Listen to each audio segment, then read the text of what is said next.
గాంధీభవన్లో K Keshavarao మాట్లాడుతున్నారు. ఇప్పుడు live చూద్దాం. ఎందుకంటే మెజారిటీలో ఉన్నాం కాబట్టి, అంకితంగా బీసీలకి అంకితమై ఉన్నాం కాబట్టి మేము చేస్తాము అనే నమ్మకం మాకు అప్పుడు ఉంది. ఇవాళ నాకు నా జన్మం తీరిద్దని, నా గురించి పబ్లిక్ లైఫ్ అంటేనే సామాజిక న్యాయం, పర్టికులర్లీ మన భారతదేశం లోపల. భారతదేశం సమాజాన్ని చూస్తే మీరు సమానంగా లేదు, అసమానతతో నిండుకొని ఉంది. దాన్ని సమానత కలిగించాలంటే బీసీ రిజర్వేషన్ దాంట్లో ఒక భాగం. ఆ భాగం లోపల కొంచెం కాబట్టి ఇవాళ నేను ముఖ్యంగా ఈ ముఖ్యమంత్రి రేవంత్ రెడ్డి గారిని కానివ్వండి, చారిత్రాత్మక డిసిషన్ తీసుకున్నందుకు, ధైర్యం చేసి ముందుకు పోతున్నందుకు ఆయన మినిస్టర్లందరినీ, అంతేకాకుండా ముఖ్యంగా ఇక్కడ మహేష్ గౌడ్, పొన్నం ప్రభాకర్ ఏదైతే ముందు దీంట్లో ఉన్నాడు ఈ బీసీ మూమెంట్ లోపల, ఇప్పుడు ఈ ప్రభుత్వం లోపల శ్రీహరి గారు ఉన్నారు. అందరికన్నా పెద్ద కమ్యూనిటీని రిప్రజెంట్ చేసుకుంటూ వస్తున్నారు. శేఖర్ గారు ఉన్నారు.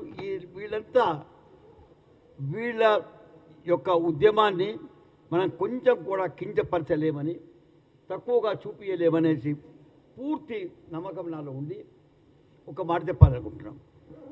ఇది పార్టీలకు సంబంధించింది కాదు, ఇది ఒక అవకాశం ఇచ్చిండ్రు కాంగ్రెస్ వాళ్ళు. రేవంత్ రెడ్డి గారు కానివ్వండి, ఇక్కడ పొన్నం ప్రభాకర్ కానివ్వండి, సిఆర్ఈ కానివ్వండి, మహేష్ గౌడ్ కానివ్వండి, వీళ్ళంతా ఆనాటి నుంచి మేము ముందు ఉద్యమం తెనాలి గారి కాలంలో చేసాము. ఇట్లా ముందుకు వచ్చేసి ఒక అవకాశం కలిగించారు, సమాజాన్ని కలిసిపోండి అని చెప్తున్నారు. న్యాయం, సరియైన సమాజానికి న్యాయం చేయాలని చెప్తున్నాను. నేను ఇప్పుడే చదువుతుంటూ ఉన్నాను. ఎవరు మీ బీఆర్ఎస్ వాళ్ళది పాప అవగాహన లేకుండా మాట్లాడుతున్నారు వాళ్ళు. నా తమ్ముళ్ళు ఎవరిని నేను తప్పు పట్టుకోను. ఇవాళ మనం లా పాస్ చేస్తాము, టెక్నికల్ లాకి లా ఏం కోరుకుంటుంది అంటే సమాజాన్ని కోరుకుంటుంది, సమాజాన్ని రెస్పాన్స్ని కోరుకుంటుంది. దాంట్లో టెక్నికాలిటీస్ ఏది అంటే ఆ దినం మనం మార్చుకోవచ్చు, ఏ దినం ఆ దినం ఎంబెడ్ చేసుకోవచ్చు. లా ఇంపార్టెంట్ కాదు, లా యొక్క స్పిరిట్ ఇంపార్టెంట్. ఇప్పటికి ఫిలాసఫీ ఆఫ్ లా ఇంపార్టెంట్. ఇవాళ 42% మేము ఇస్తామని క్యాబినెట్ చెప్తే మనమందరం ఎంత స్వాగతిస్తున్నామంటే దాన్ని పూర్తి చేస్తామంట. ప్రజలు పూర్తి చేస్తారు, లా పూర్తి చేయదు. లా కోర్టు కాదు పూర్తి చేసేది. కాబట్టి నేను వీళ్ళందరినీ కోరుకునేది, పర్టికులర్ ఆల్ పార్టీస్ని కోరుకుంటున్నాను, మర్చిపోండి మీ డిఫరెన్సెస్, మర్చిపోండి మీ పాలిటిక్స్. ఒక ప్రభుత్వము, ఒక పార్టీ 42% మీకు ఇస్తుంది. ఇన్ని సంవత్సరాలు మనం వెయిట్ చేస్తాము, దగ్గరగా 50-60 సంవత్సరాలు మనం పోరాడుతూ వచ్చాము. దాన్ని మేము పూర్తి చేయడానికి సిద్ధంగా ఉన్నాము అని చెప్పినప్పుడు దాన్ని బలోపేతం చేసి దానికి బలం కూర్చి ముందుకు తీసుకెళ్లడమే మీ యొక్క కర్తవ్యం అంటా ఉన్నాను. అది నేను ఇవాళ ఇప్పుడు చదివాను కాబట్టి చెప్తున్నాను. మీకు సరిగ్గా టెక్నికల్ ఆస్పెక్ట్స్ ఆఫ్ లా తెలియకుండా మాట్లాడుతున్నారు. మేము లా ఎక్కడ పాస్ చేస్తాము? లెజిస్లేచర్లో పాస్ చేస్తాము. లా పాస్ చేయాలంటే పర్టికులర్లీ కాన్స్టిట్యూషనల్ అమెండ్మెంట్స్ కావాలన్నప్పుడు, లేదా స్టాచ్యుటరీగా మనం మాట్లాడుకున్నప్పుడు క్యాబినెట్లో దాన్ని డిస్కస్ చేసుకుంటాం. మీరు క్యాబినెట్లే కాకుండా ఈ ప్రభుత్వం అసెంబ్లీలో కూడా దీని గురించి డిస్కషన్ చేయడం జరిగింది. అసెంబ్లీనే కాదు, అంతకుముందు కూడా 1.5 years నుంచి, ఒక ఏడాదిన్నర నుంచి దీని గురించే చర్చ పూర్తి సమాజంలో చేస్తూనే వస్తూ ఉన్నారు. కాబట్టి అందరికీ బీసీ రిజర్వేషన్లు కావాలని కోరుకున్న సంగతి అందరికీ తెలిసిన సంగతే. మీరు కూడా అంటూ ఉన్నారు మేము 42%కి పూర్తిగా ఒప్పుకుంటున్నాము, మేము సై అంటున్నాం. కాబట్టి మాకు దాని మీద అపనమ్మకం కాదు, మాకు అపనమ్మకం ఉంది, కానీ మాకు దీనికి వ్యతిరేకం కాదు అంటూ ఉన్నాను. అపనమ్మకం ఎందుకు వచ్చిందని మిమ్మల్ని అడుగుతున్నాను. నేను ఇవాళ మేము పాస్ చేసిన తర్వాత ఇది స్టేట్ వాళ్ళకి నేను ఆన్సర్ ఇస్తున్నాను. ఎందుకంటే క్వశ్చన్లన్నీ వాళ్ళకి చదువుకున్నాను కాబట్టి మీకు తెలుసు, ప్రెస్ వాళ్ళకి. ఈ లా పాస్ చేయాలనుకుంటున్నాము, మేము ఆర్డినెన్స్ పాస్ చేయాలనుకుంటున్నాము. ఆర్డినెన్స్ అసెంబ్లీలో ఉన్నప్పుడు పాస్ చేయడానికి వీలు, అసెంబ్లీ సెషన్ ప్రొరోగ్ చేస్తే అసెంబ్లీ లేనట్టు ఉంది. ఇప్పుడు కాబట్టి మాకు ఇప్పుడు ఆర్డినెన్స్ పాస్ చేసుకునే సమయం ఒకటి ఉన్నది. ఏంటి మనం ఆర్డినెన్స్ పాస్ చేస్తున్నామంటే ఏదైతే అసెంబ్లీ చెప్పిందో అదే పాస్ చేస్తున్నాం. మళ్ళీ కొత్తగా ఏది చేస్తాం లేదు. ఇప్పుడు దీన్ని 9th షెడ్యూల్లో పెడితేనే అవుతుంది లేదా కాదు అని ఒక పెద్ద మనిషి లాస్ట్ టైం ఉన్న చైర్మన్ చెప్తా ఉన్నాడు. 9th షెడ్యూల్ ఎప్పుడు వస్తుందంటే యాక్ట్ పాస్ అవుతే ఆ యాక్ట్ 9th షెడ్యూల్ కలుపుతారు. 9th షెడ్యూల్ లాగాదు, 9th షెడ్యూల్ ఆ షెడ్యూల్లో పెట్టిన దాన్ని ఆ ఇష్యూస్ని ఆ సబ్జెక్ట్ని మనం కోర్టులో ఛాలెంజ్ చేయలేము అని చెప్పడం 9th షెడ్యూల్లో. కాబట్టి ఒక యాక్ట్ ఉంటే దాన్ని షెడ్యూల్ చేంజ్ చేస్తాం. కాబట్టి 9th షెడ్యూల్కి దీనికి సంబంధం లేదు. రెండవది, మాకు ఇది రైట్ ఉందా లేదా అంటే ఇది స్టేట్ లా. మాకు తెలుసు మెడ్రాస్లో ఉండదు, మీకు ఎందుకు కావటం లేదు. మెడ్రాస్లో ఇంద్రసేని డిసిషన్ రాకముందు అంటే 50% ఉండాలా అని సుప్రీంకోర్టు చెప్పే ముందు వాళ్ళు 59% అక్కడ ఇచ్చారు, 63కి ఎక్కింది. అది మేము అది చేయలేదు. ఇది నేను ఎందుకు చెప్తున్నానంటే ఈ ఉద్యమంలో పూర్తిగా తలదూర్చిన వాడిని కాబట్టి చెప్తున్నాను మీకు. ఇంద్రసేనిది మనకు సరిపోదు. అందులో మనం ఏం చేస్తున్నాము, ఇది స్టేట్ సబ్జెక్ట్ కాబట్టి పంచాయత్ రాజ్ యాక్ట్ని మేము ఏమేమి చేసుకుంటున్నాము. ఇది election commission election rules change చేస్తున్నాం మేము. పంచాయత్ రాజ్ యాక్ట్ లోపల which is a state act, అది మా స్టేట్ సబ్జెక్టు షెడ్యూల్ ప్రకారం. కాబట్టి దాన్ని మేము ఎమెండ్ చేసుకొని ఒక రిజర్వేషన్ ఇచ్చుకుంటున్నాము. ఏం వస్తుందో ఏం రాదో మీరు చెప్పకండి. మాకు నమ్మకం ఉంది ఏంటంటే లీగల్గా పోతున్నాము, ప్రజల గురించి పోతూ ఉన్నాము, సమాజం గురించి పోతూ ఉన్నాము, సమాజం సంవత్సరాలుగా కోరుకునే విషయం గురించి పోతూ ఉన్నాము. కాబట్టి దాంట్లో కూడా మీకు అనుమానం ఉండకూడదు. ఉన్నాయి కొందరికి ఏంటి అనుమానాలు లేకపోయినా కానీ ఏదో ఆటంకించాలని 40-50 ఏళ్ళని నేను చూస్తూనే ఉన్నాను. ప్రతిసారి మేము జీవో తెస్తే ఎవరో ఒకళ్ళు కోర్టుకు పోవడం, దాన్ని ఆపియడం జరుగుతుంది. ఆ పనులు చేస్తూనే ఉన్నారు. బ్యాక్ స్టాబింగ్ అంటారు దాన్ని ఇంగ్లీష్లో. ఆ బ్యాక్ స్టాబింగ్ చేసుకుంటూనే వస్తున్నారు. ఇప్పుడు కూడా మీరు చేస్తుండొచ్చు. దయచేసి మిమ్మల్ని చేతులు ఎత్తి జోడించి మాట్లాడుతున్నాను నేను. బ్యాక్ స్టాబింగ్ ఈసారి చేయకండి. ఒక నిజమైన ఉద్దేశంతో ఇక్కడ 2 మినిస్టర్లు నా పక్కన కూర్చున్నారు. వాళ్ళ మనసులో చూడండి, వాళ్ళ నిజంగా ఉద్దేశం ఏముందంటే రావాలి, ఏదైనా చేయండి. మీరు లా తెస్తారా, కాన్స్టిట్యూషన్ చేంజ్ చేసుకుంటారా, ఏం చేస్తారా మాకు అనవసరం. కానీ మీరు మాత్రం 42% చేయండి. 50 చేయలేరు కాబట్టి 42 చేయండి, మేమంతా సిద్ధంగా ఉన్నామని ప్రభుత్వంలో చెప్పి క్యాబినెట్లో కూర్చొని మాట్లాడుకుని తెచ్చిన తర్వాత క్యాబినెట్ ఒప్పించిన తర్వాత దాన్ని మేము చేసుకుంటూ పోతూ ఉంటే దాన్ని మేము ఆపగలమనేది మీకు ఈ దురుద్దేశం మీలో ఉండకూడదని నేను కోరుకుంటున్నాను. ఈ సమయంలో నేను నా మిత్రులే కాబట్టి 50 ఏళ్ళు 60 ఏళ్ళు నేను ఈ పాలిటిక్స్లో ఉన్నాను కాబట్టి ఇప్పుడు మాట్లాడే వాళ్ళందరూ నా మిత్రులు కాబట్టి వాళ్ళకి చెప్తున్నాను, మీకు కూడా బీసీల గురించి లవ్ ఉంది, ప్రేమ ఉంది, బీసీల కాజ్ గురించి ప్రేమ ఉంది. కాబట్టి ఇది ఏముంది, అది ఉందా, తోకుందా, తల ఉందా అని మాట్లాడకుండా పూర్తిగా ఈ ప్రభుత్వానికి, ఈ పార్టీకి, ఈ పొన్నం చేపట్టిన పార్టీకి లేదు మహేష్ గౌడ్ చేపట్టిన పార్టీకి షేర్ చేపట్టిన ఈ కార్యక్రమానికి మీరందరూ మద్దతు కలిగిస్తే లా ఉండని ఉండకపోని మనం తలుచుకుంటే సమాజం తలుచుకుంటే ప్రతిదీ లానే. ఇంట్లో పని లాతో నడవదు, ఇల్లు మనది. ఇంటి ఆర్డర్ లాతో జరగదు. కాబట్టి మనం ఏదో చేస్తున్నామో మనం అందరం ఒప్పుకుంటే అది లా. మనమందరం ఒప్పుకునేటట్టు మీకు ఒక ఇది వే క్లియర్ చేయడానికి నిన్న క్యాబినెట్ ఒక డిసిషన్ తీసుకున్నది. అది ఎట్లా చేయాలా, క్యాబినెట్ ఎట్లా చేయాలన్నప్పుడు దానికి సులువైన మార్గం మన స్టేట్ యాక్ట్ని అమెండ్ చేసుకోవడం. స్టేట్ యాక్ట్ ఎట్లా అమెండ్ చేసుకోవాలంటే అసెంబ్లీ లేదు కదా అంటే ఆర్డినెన్స్ ద్వారా చేసుకోవడం. ఆర్డినెన్స్కి భయం ఎందుకు లేదు అంటే అంతకుముందు మీ అసెంబ్లీలో చెప్పారు కాబట్టి, రెజల్యూషన్ పాస్ అయింది కాబట్టి ఆటోమేటిక్గా ఆర్డినెన్స్ పాస్ మీరు ఒప్పుకుంటారు కాబట్టి ఆర్డినెన్స్ ఒప్పుకుంటుంది. ఆర్డినెన్స్ తర్వాత యాక్ట్ అయిన తర్వాత అది 9th షెడ్యూల్లో పోవాలన్నా ఏ షెడ్యూల్లో పోవాలన్నా అది ప్రభుత్వానికి ఇచ్చేయండి. 9th షెడ్యూల్ ఎందుకంటే ఎవరు కోర్టుకు పోకూడదు అని చెప్పడమే 9th షెడ్యూల్. 9th షెడ్యూల్ అర్థం చేసుకోకుండా ఉత్తగా 9th షెడ్యూల్ మాట్లాడకండి.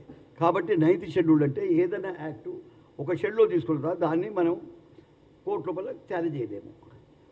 ఏది ఉన్నాం ఏది మాత్రం నేను ఎక్కువ మాట్లాడేందుకు ఇక్కడ ఇద్దరు మాట్లాడుతున్నారు. కానీ నేను ఒక మాట మీకు చెప్తున్నాను, సంవత్సరాలుగా మనం కోరుకున్న ఆశ నెరవేర్చే సమయం వచ్చింది.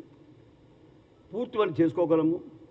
నేను ఇంత వయసులో ఉన్నప్పటికీ చేతులెత్తేసి థ్యాంక్స్ చేస్తూ ఉన్నాను, అభినందిస్తున్నాను ముఖ్యమంత్రి గారిని, ఆయన క్యాబినెట్లో ఉన్న మిత్రుల్ని, ఎవరైతే దీని గురించి దోహదపరిచి ఇది పూర్తి అయ్యేటట్టు తీరుగా చేశారో వాళ్ళని నేను మనం చరిత్ర మర్చిపోతూ ఉంటా ఉన్నాను. కానీ మనం కావాలని ఆటంకాలు పెడితే చరిత్రనే తిరిగి రాస్తామని చెప్పేసి దాని ఆటంకాలు పెట్టి ఇప్పటికే మేము 75 ఏళ్ళ మీద ఇది స్వాతంత్రం వచ్చింది. మళ్ళీ దీన్ని లేకుండా ఇక డెమోక్రసీని లేకుండా రాజీవ్ గాంధీ కాలం లోపల డెమోక్రసీని గ్రాస్ రూట్ డెమోక్రసీ చేసాం. పంచాయతీ రాజ్ వరకు మనం పోయాము. ఇప్పుడు పంచాయతీ రాజ్ ఎలక్షన్స్ వస్తూ ఉన్నాయి. రాజీవ్ గాంధీ గారి కళల్ని పూర్తి చేయాలని మీరు అనుకుంటే ఎక్కడో ఆయన పూర్తిగా పాలిటిక్స్ స్టార్ట్ అవుతుందే, ప్రభుత్వం స్టార్ట్ అవుతుందే పంచాయతీ రాజ్తోని అన్నప్పుడు 3rd టైర్ నుంచే వస్తుంది. దానికి కూడా స్టాచ్యుటరీ పవర్స్ ఇవ్వండి అని చెప్పి తెచ్చుకొని ఈ స్థాయి లోపల మనం అందరం ఉన్నాం.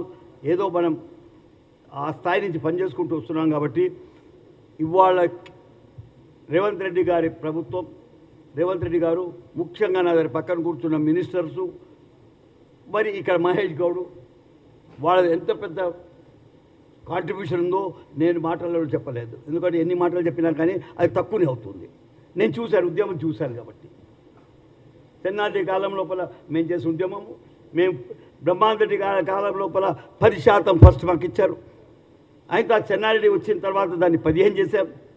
అయిన తర్వాత మండల్ కమిషనర్ చేత 27 చేశాం. కాబట్టి ఇది 20 ఏళ్ళు జరిగిన ఉద్యమం, అది 27కి రావడానికి.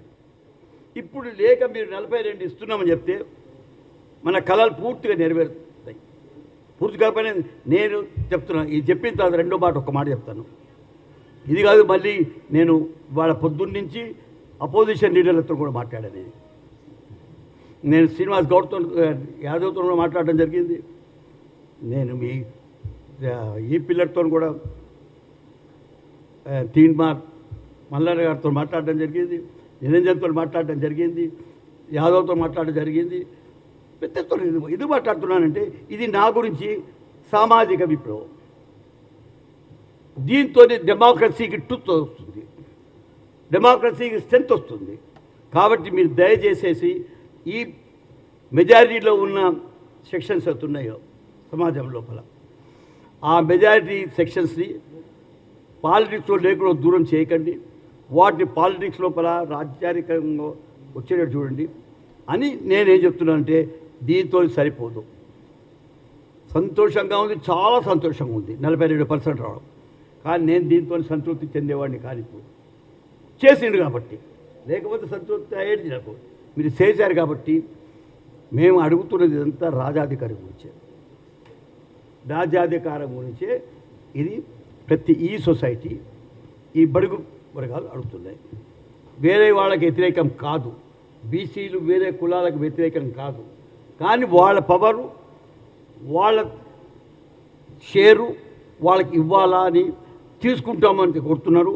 ఇవాళ ఈ ప్రభుత్వం దానికి దోహదపరిచే తీరుగా, వారికి స్ట్రెంత్ ఇచ్చే తీరుగా, దానికి బలం చేకూర్చే తీరుగా ఒక నిర్ణయం తీసుకున్నది.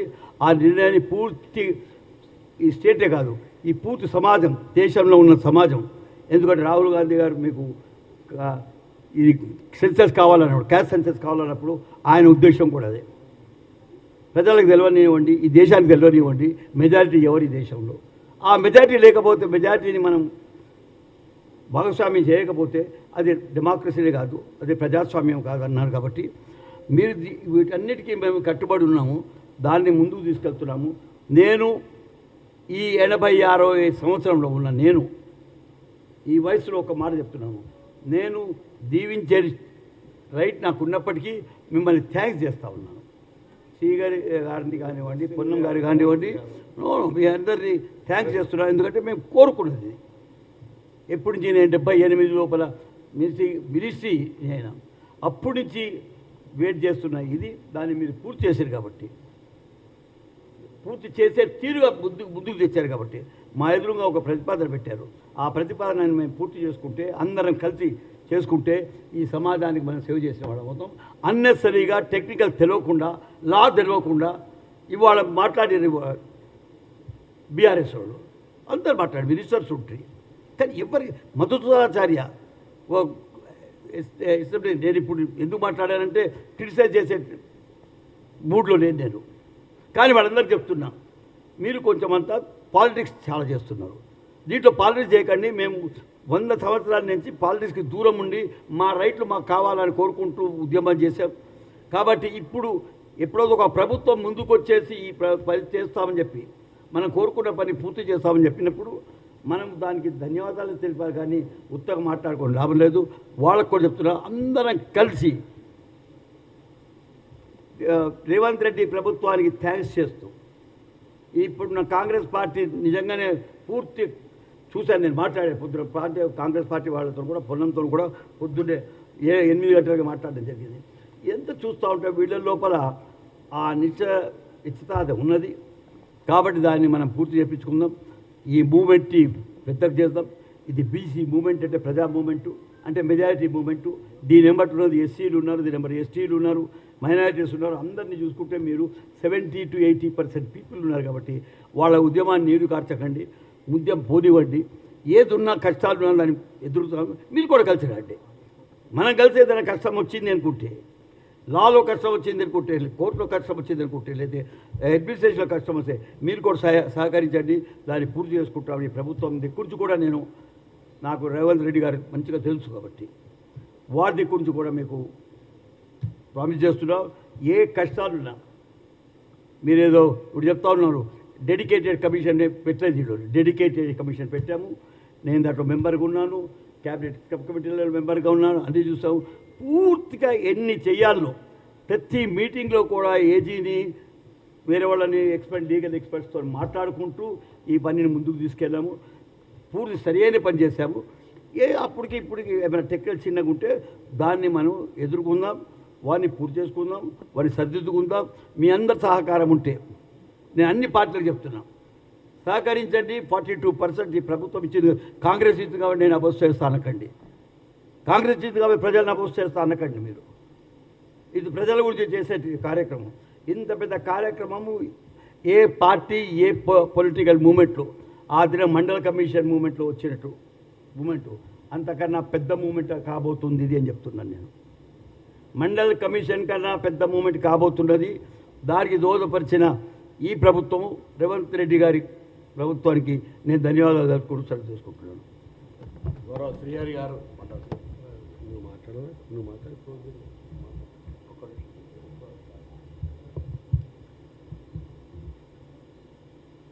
ముందుగా అని ఉంది.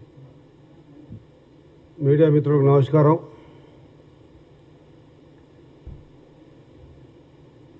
ఈ దేశంలో పార్లమెంట్ కానీ అసెంబ్లీ కానీ కడప తొక్కని వెనుకబడ్డ జాతులు ఎన్నో ఉన్నాయని లోతైన ఆలోచన చేసి అందరికీ ఆదర్శంగా నిలిచి इस देश में जिनकी जितनी आबादी है उनको उतना हिस्सा मिलना चाहिए అని చెప్పేసి ఒక మహత్తరమైన ఆలోచనకు పురుడు పోసి మనందరికీ దిక్సూచి నిలిచినటువంటి రాహుల్ గాంధీ గారు మా నేత. మరి ఆయన ఆలోచన విధానం పట్ల పూర్తిగా విశ్వాసాన్ని ఉంచి తెలంగాణలో అధికారంలో ఉన్నటువంటి కాంగ్రెస్ పార్టీ మరి రాహుల్ గాంధీ గారి ఆలోచన విధానాన్ని ఒక వెనుకబడ్డ కులాలకు చెందని వాడైనా కూడా, ఒక అగ్రవర్ణంలో ఉన్నటువంటి వ్యక్తి అయినా కూడా నాయకుడు ఆలోచన విధానాన్ని నేను ఇంప్లిమెంట్ చేయాలా, వాస్తవంగా కూడా ఈ దేశంలో కులగణనతో పాటు జనగణనతో పాటు కులగణన చేయాలా, అది మనం ఎందుకు చేయకూడదు, మనమే ముందు స్టార్ట్ చేయాలని చెప్పేసి మన ప్రియతమ ముఖ్యమంత్రి రేవంత్ రెడ్డి గారు, సబ్ కమిటీ ఉత్తమ్ కుమార్ రెడ్డి గారి అధ్యక్షతన మొన్న ఆ బిల్లుని ప్రవేశపెడతా ఉంటే బలపరిచే అవకాశం నాకు, వీర్లపల్లి శంకర్ గారికి, ఆది శ్రీనివాస్ గారికి, కొండా సురేఖమ్మ గారికి, బీర్ల ఐలయ్య గారికి, రాజ్ ఠాకూర్ గారికి, మా అందరికీ రావటం, సభ ఏకగ్రీవంగా తీర్మానం చేసుకోవటం, అడుగడుగునా ఎన్ని ఇబ్బందులు వచ్చినా కూడా ఒక పాజిటివ్ కోణంలో ముందుకు పోయి అసెంబ్లీలో పాస్ చేస్తారా, చేసినాం. బిల్లులాగా పెడతారా, పెట్టినాం. షెడ్యూల్ పంపిస్తారా, పంపించినాం. వాళ్ళు యాక్సెప్ట్ చేస్తారా లేదా? ముఖ్యమంత్రి గారు లేచి పొన్నం ప్రభాకర్ అన్న గారు బీసీ శాఖ మాత్యులు మాట్లాడిన తర్వాత షెడ్యూల్ 9లో ఇంతకుముందు చాలా స్పష్టంగా చెప్పారు పెద్దలు కేశవరావు గారు. ఆ షెడ్యూల్ 9లో చేర్చమని మేము గౌరవంగా సెంట్రల్ గవర్నమెంట్లో ఉన్నటువంటి భారతీయ జనతా పార్టీని, మోదీ గారి ప్రభుత్వాన్ని కోరుతాం. దయచేసి పార్టీలకు అతీతంగా మాకు మీరు సహకారం చేయండి అని చెప్పిన తర్వాత ఒకవేళ ఏదైనా కారణం చేత వాళ్ళు దీన్ని చేర్చడంలో కొంత జాప్యం చేసినా రేపు రాబోయే లోకల్ బాడీ ఎలక్షన్స్లో 100% ఏ మాదిరిగా అయితే కులగణన జరిగి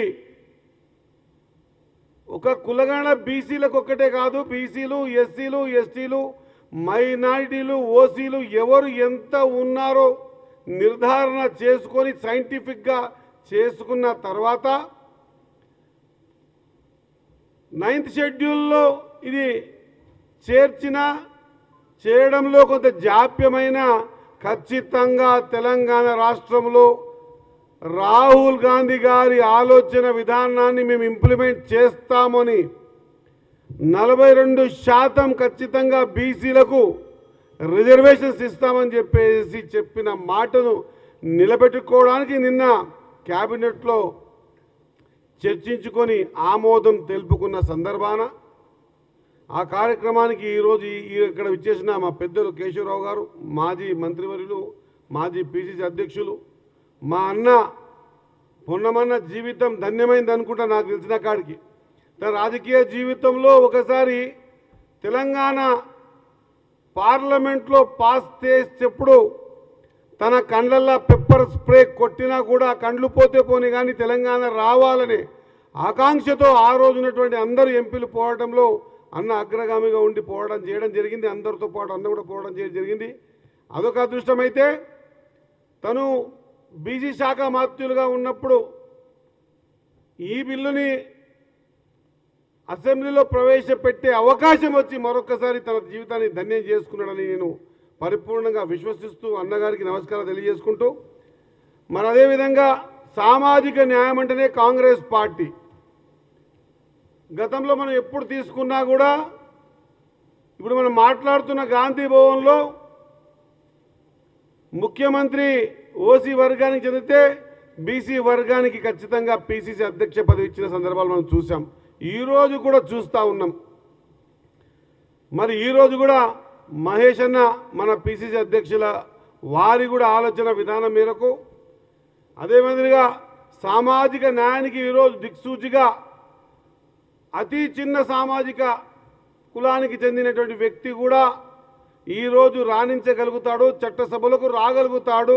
అది కాంగ్రెస్ పార్టీ వల్లనే సాధ్యమైనటువంటి నిరూపించిన మా అన్న వీర్లపల్లి శంకరన్న గారికి, మా జగదీశ్వర్ అన్న గారికి, మా తమ్ముడు మత్స్యశాఖ అధ్యక్ష చైర్మన్ మెట్టు సాయికి, అన్న లోకేష్ యాదవ్ గారికి, అన్న నాగరాజ్ అన్న గారికి, భాస్కర్ యాదవ్ గారికి, మా మీడియా మిత్రులకు మీ అందరికీ కూడా నా హృదయపూర్వక నమస్కారం.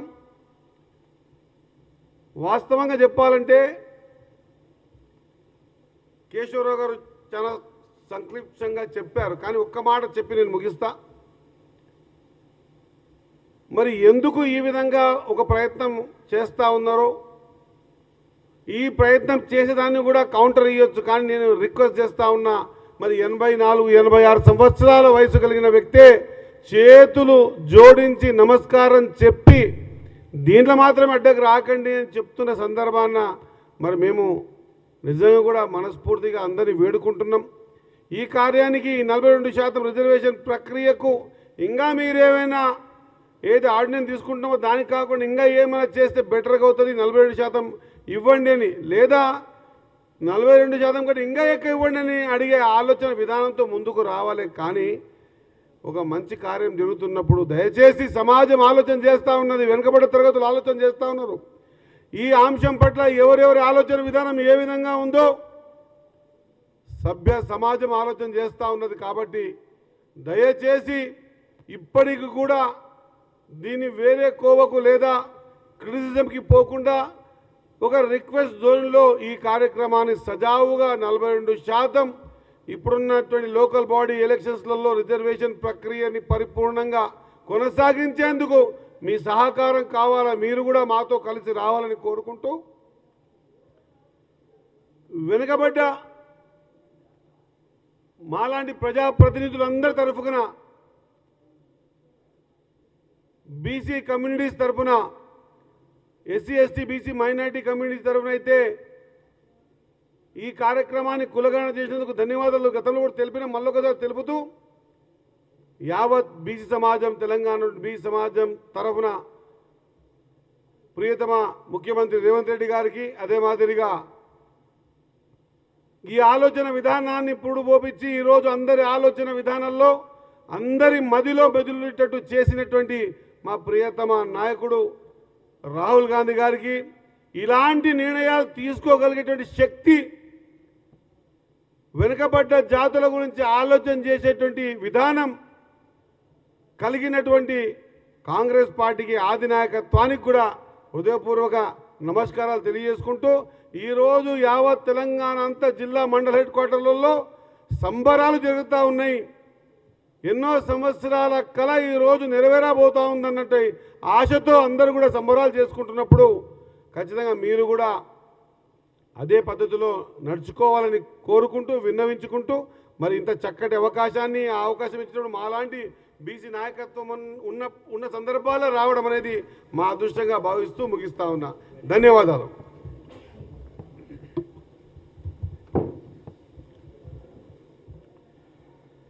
తెలంగాణ ప్రదేశ్ కాంగ్రెస్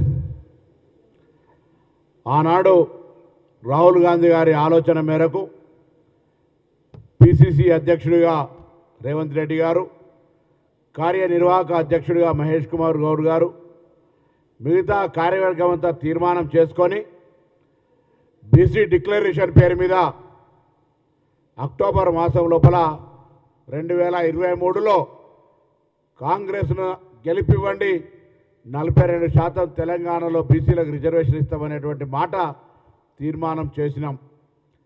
అధికారంలోకి వచ్చినాక డిసెంబర్ 3 నాడు ఎన్నికల ఫలితాలు వస్తే డిసెంబర్ 7 నాడు ఏర్పడ్డ ప్రభుత్వం తర్వాత జరిగిన శాసన సమావేశాల్లో ఫిబ్రవరి 4, 2024 రోజున తెలంగాణ శాసనసభ ద్వారా తెలంగాణ వ్యాప్తంగా కులగణ సర్వే జరగాలనే తీర్మానం చేసుకున్నాం. దాని తదుపరి మధ్యలో పార్లమెంట్ ఎలక్షన్ రావడం కారణంగా జరిగిన జాప్యంతో కొద్ది ఆలస్యమైన డిసెంబర్ ఎన్నికల్లో గెలిచిన తర్వాత ఫిబ్రవరిలో తీసుకున్న నిర్ణయంకి అనుగుణంగా నిర్ణయం నుంచి నివేదిక వరకు 2024 ఫిబ్రవరి 4 నాడు తీసుకున్న నిర్ణయాన్ని 2025 ఫిబ్రవరి 4 నాటికి నివేదికగా చట్టంగా తెలంగాణ ప్రజలకు ఇచ్చిన మాటను నిలుపుకున్నటువంటి కాంగ్రెస్ పార్టీ గౌరవ ముఖ్యమంత్రి రేవంత్ రెడ్డి గారు, ఉప ముఖ్యమంత్రి బట్టి విక్రమార్క గారు, పిసిసి అధ్యక్షులు మహేష్ కుమార్ గౌడ్ గారు, sub committee chairman Uttam Reddy గారు, సహచర మొత్తం కేబినెట్ మంత్రులు, నాయకత్వం, శాసనసభ స్పీకర్, శాసన మండలి అధ్యక్షుడితో సహా ప్రతి ఒక్కరి సహకారంతో ఈ యొక్క కార్యక్రమం జరిగింది చట్ట రూపంలో. ఆ చట్టాన్ని గవర్నర్ గారు ఆమోదింపజేసి రాష్ట్రపతి గారు ఆమోదంకు పంపి అక్కడ ఉన్నటువంటి సందర్భంలో మేమంతా కూడా గౌరవ కేంద్ర మంత్రి, సంక్షేమ శాఖ కేంద్ర మంత్రి గారికి కలిసి వచ్చాం. మొత్తం బీసీ ప్రజాప్రతినిధులం మా పార్టీ నాయకత్వానికి ధన్యవాదాలు చెప్పినాం. దాంతో పాటుగా ఢిల్లీ వేదికగా ఇప్పుడు అధికారంలో ఉన్నటువంటి కేంద్ర ప్రభుత్వాన్ని ప్రధానమంత్రి గారు అపాయింట్మెంట్ అడిగి ప్రధానమంత్రి గారి అపాయింట్మెంట్ ఇప్పేమని కిషన్ రెడ్డి గారిని కోరి బండి సంజయ్ గారిని కోరి చాలా రోజులైతా ఉంది. మళ్ళీ ఈ వేదిక ద్వారా మీ సాక్షిగా తెలంగాణ ప్రజల సాక్షిగా మీరు మార్గదర్శకత్వం తీసుకొచ్చి ఇలా ప్రధానమంత్రి గారి దగ్గరికి గౌరవ ముఖ్యమంత్రి గారితో సహా అఖిల పక్షాన్ని తీసుకొని మనది ఉన్నటువంటి రాష్ట్రపతి దగ్గర కాగితాన్ని అప్రూవ్ చేయమని కోరుతా ఉన్నాం. జాప్యం జరుగుతూ ఉంది. ఇప్పటికే 18 నెలలుగా స్థానిక సంస్థల ఎన్నికలు వాయిదా పడి కేంద్రం నుంచి రావాల్సిన నిధులు వస్తలేవు.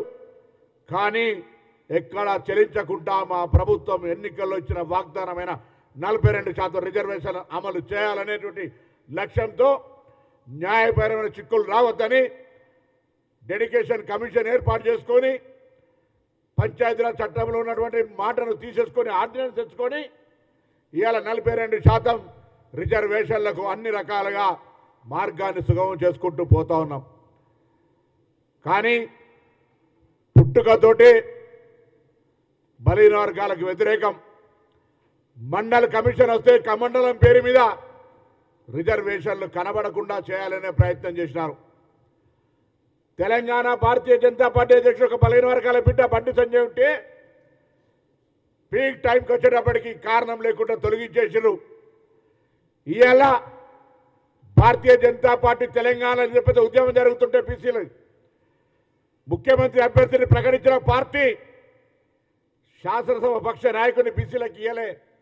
పాయల్ శంకర్ లాంటి సమర్థవంతమైనటువంటి బీజేపీ నాయకుడు ఉన్నా ఇవాళ మళ్ళీ అర్హత కలిగినటువంటి 4 పార్లమెంటు సభ్యులు అరవింద్ గారు, పండిత్ సంజయ్ గారు, ఈటల రాజేందర్ గారు, ఆర్ కృష్ణయ్య గారితో సహా రాజాసింగ్ గారు ఇలా బలహీన వర్గాల బిడ్డ పార్టీ నిర్ణయం మీద గొంతెత్తితే ఆయన రాజీనామా కూడా పార్టీ నుంచి ఆమోదింపజేసినటువంటి పార్టీ. ఇలా అడుగుతా ఉన్న తెలంగాణలో భారతీయ జనతా పార్టీ తన స్వరూపాన్ని బలహీన వర్గాలకు వ్యతిరేకంగా చూపెట్టుండొచ్చు. నేను బలహీన వర్గాలకు ఉన్నటువంటి బీజేపీలో ఉన్న నాయకత్వాన్ని కోరుతా ఉన్నా. నా మిత్రుడు విద్యార్థి నాయకుడు కాచం వెంకటేశ్వర యాదవ్ కావచ్చు, లేదా భారతీయ జనతా పార్టీలో ఉన్నటువంటి పార్లమెంటు సభ్యులు కావచ్చు, లేదా మేము విద్యార్థి దశలో ఆనాడు మండల్ కమిషన్, మురళీధర్రావు కమిషన్ కొట్లాడినాడు మాకు నాయకత్వం వహించినటువంటి ఆర్ కృష్ణయ్య గారు కావచ్చు, ఇంతకుముందు చెప్పినట్టుగా 40 సంవత్సరాల నుంచి జగన్నాథరావు గారు, కేశవరావు గారు, వెంకటస్వామి గారు, బాలగౌడ్ గారు, మాణిక్రావు గారు, ఇట్లా అనేక మంది తపన ఇలా వాళ్ళంతా కీర్తిశేషులై ఉండొచ్చు. పెద్దలు ప్రత్యక్ష సాక్షిగా వారికి. అందుకే వయసు అందరికంటే పెద్దది.